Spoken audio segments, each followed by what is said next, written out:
எல்லாருக்கும் வணக்கங்க.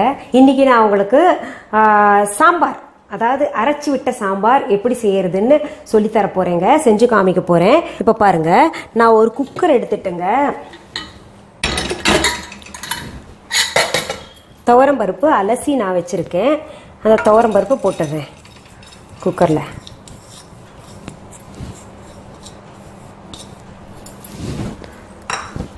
அதுலேயே இந்த 15 சின்ன வெங்காயம் உரிச்சு வச்சுருக்கேன் இல்லையா, அதை போட்டுக்கிறேங்க.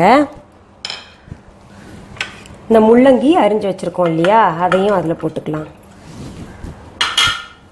அப்புறம் முருங்கைக்காய் அரிஞ்சு வச்சுருக்கேன்ல, அதையும் போட்டுக்கிறேங்க. இந்த உருளைக்கிழங்கும் போட்டுக்கிறேன்.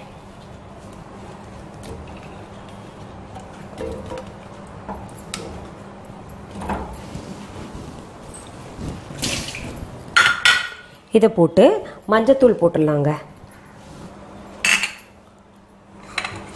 மஞ்சத்தூள் போட்டு நம்ம இப்போ பெருங்காயத்தூளையும் போட்டு வேக வச்சிடலாம். தண்ணி ஊற்றி, கொஞ்சம் தண்ணி ஊற்றி வேக வச்சிடலாம். இந்த காய்கறியெல்லாம் மூழ்கிற அளவுக்கு தண்ணி ஊற்றிடணுங்க. பாருங்க, சரியா இருக்கு. இதை நம்ம ஒரு அடுப்பில் ஏற்றிடலாங்க.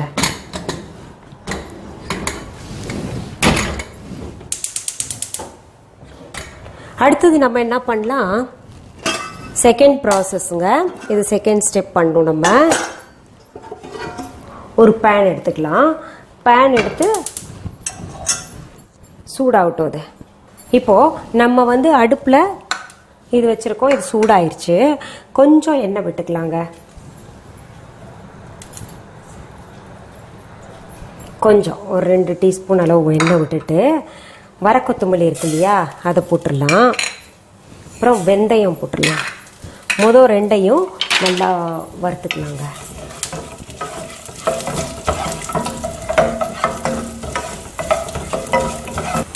இப்போது இந்த வரமிளகாய் போட்டுக்கலாங்க. அப்புறம் சீரகத்தையும் போட்டுக்கலாம். இது எல்லாத்தையும் நல்லா வறுக்கணுங்க. இப்போ பாருங்கள், நல்ல புகை வருது பார்த்தீங்களா, நல்லா செவக்க வறுத்துட்டோம் நம்ம. இப்போ என்ன பண்ணோம், நம்ம இதுலேயே இந்த பெரிய வெங்காயம் நறுக்கி வச்சுருக்கோம்ல, அது போட்டுக்கணுங்க.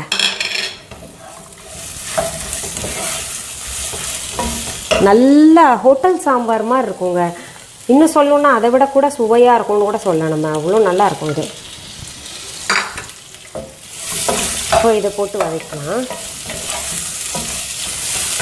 இப்போ பாருங்கள், இந்த வெங்காயம் ஒரு மாதிரி டிரான்ஸ்லூஷன் கலரில் ஆயிடுச்சு. ஒரு மாதிரி பிங்கிஷாக வந்துருச்சு இல்லையா.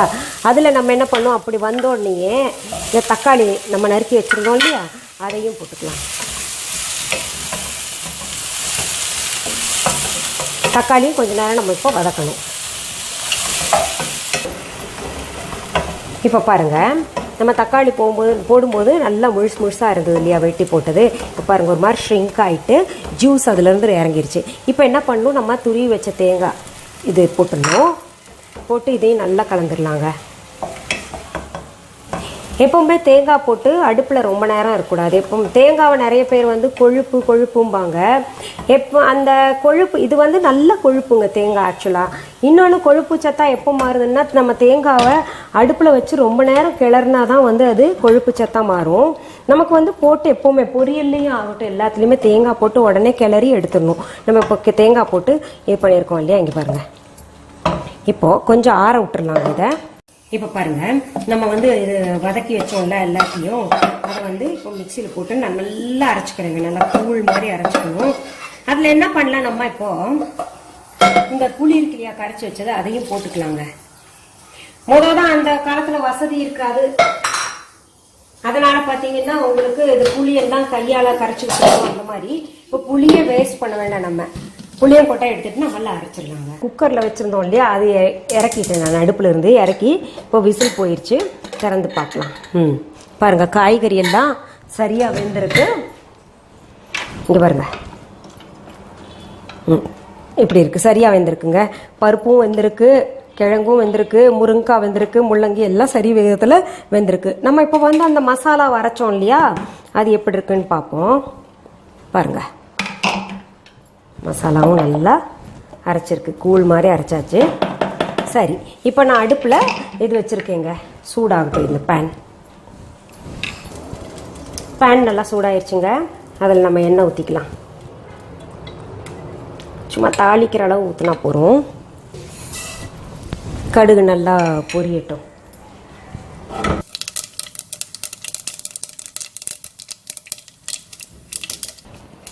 கடுகு நல்லா பொரிஞ்சிருச்சுங்க. இப்போ நம்ம வந்து அதில் இந்த மசாலா ஊற்றிக்கலாம்.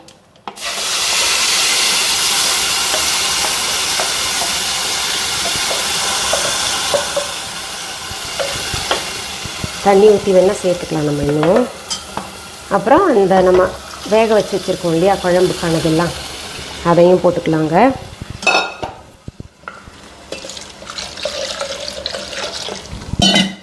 கருவேப்பிலை அதில் போட்டுக்கலாம்.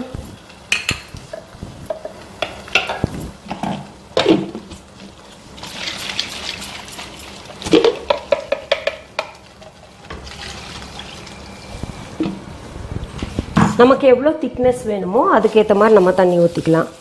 ஏன்னா நம்ம இட்லிக்கு தொட்டுக்க போகிறோம். இதை பாருங்க,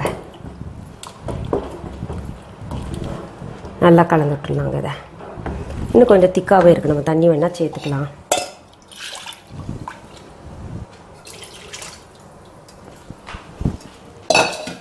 இப்போ இதில் கொத்தமல்லி தழையையும் போட்டுக்கலாங்க.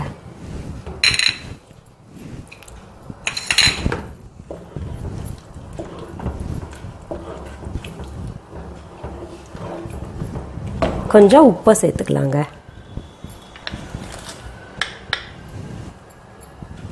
இதை நம்ம என்ன பண்ணலாம், மூடி வச்சிடலாம். நல்லா கொதிக்கிட்டோங்க.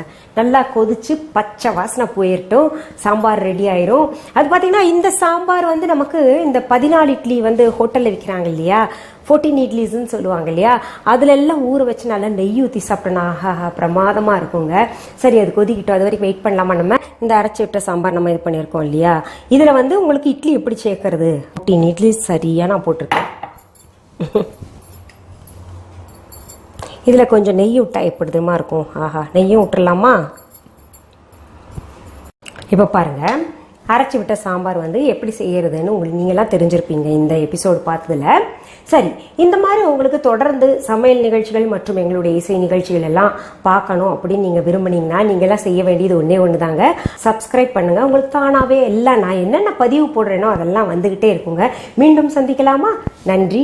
அன்பான வாடிக்கையாளர்களே, உங்கள் விஹா ஸ்டோரில் பூஜை பொருட்கள், சிலைகள், ராசிக்கற்கள், வாஸ்து பொருட்கள், விதைகள், பாரம்பரிய அரிசி வகைகள், சிறுதானியங்கள், ஆர்கானிக் பொருட்கள், மூலிகை எண்ணெய், மளிகை பொருட்கள், மரச்செக்கு எண்ணெய், மரப்பொருட்கள், வெள்ளி ஆபரணங்கள், கிஃப்ட் ஆர்டிகல்ஸ், காட்டன் மற்றும் பட்டு புடவைகள், காட்டன் சுடிதார்கள், பட்டு பாவாடை, குழந்தைகளுக்கான விளையாட்டு பொருட்கள், ஹை குவாலிட்டி இமிடேஷன் நகைகள், வீட்டு உபயோக பொருட்கள், ஜூட் பேக்ஸ், ஹேண்ட்மேட் சோப்ஸ், அழகு சாதன பொருட்கள், சிறுதானிய பிஸ்கெட்டுகள், ஹோம் அப்ளையன்சஸ், இன்னும் பற்பல பொருட்கள் விற்பனைக்குள்ளது. விஹா ப்ராடக்ட்களை நீங்கள் வாங்க விரும்பினால் அது எங்களுடைய viha.online வெப்சைட் மற்றும் சென்னை ராஜா அண்ணாமலைபுரத்தில் உள்ள எங்கள் விஹா ஸ்டோரில் மட்டுமே கிடைக்கும் என்பதை தெரிவித்துக் கொள்கிறோம். வேறு எந்த ஆன்லைன் வெப்சைட்களிலும் விஹா ப்ராடக்ட்கள் விற்பனைக்கு கிடையாது என்பதை நீங்கள் கவனத்தில் கொள்ள வேண்டும். எங்கள் விஹா ஸ்டோரின் விலாசத்தை கண்டறிய கூகுள் மேப்ஸில் விஹா ஸ்டோர் என்று டைப் செய்தால் வழியை கண்டறியலாம். www.viha.online வெப்சைட்டிலும் விஹா ஸ்டோரின் அட்ரஸ் உள்ளது.